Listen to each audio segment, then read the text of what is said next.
आई, आज मला ह्या कपात दूध नको देऊस. का, काय झालं? मग काय हवंय तुला?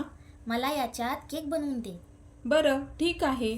तर मग केक बनवण्यासाठी 4 चमचे मैदा, 2 चमचे कोको पावडर, चिमूटभर बारीक मीठ, 4 चमचे साखर, 2 चमचे तूप, 5 ते 6 थेंब व्हॅनिला इसेन्स, 8 चमचे रूम टेम्परेचरचं दूध घालून चांगलं एकसारखं मिक्स करून घ्यायचं.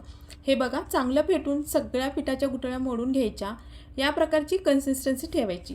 तवा आधीच गरम करण्यास ठेवलेला. नंतर याच्यात 1/4 चमचा बेकिंग पावडर घालायचा. वरून थोडंसं दूध घालून चांगलं एकजीव करून घ्यायचं. नंतर तयार मिश्रण तव्यावर ठेवलं. वरून झाकण लावून मंद आचेवर 30 मिनिटे केक बेक होण्यास ठेवून दिला. हे बघा, 30 मिनिटानंतर छान असा केक फुललाय आणि अगदी जाळीदार असा केक बनवून तयार झालाय. केक थंड करून नंतर खाण्यास घ्या. खूप छान लागतो. मी माझ्या मुलीला पटकन केक बनवून दिला.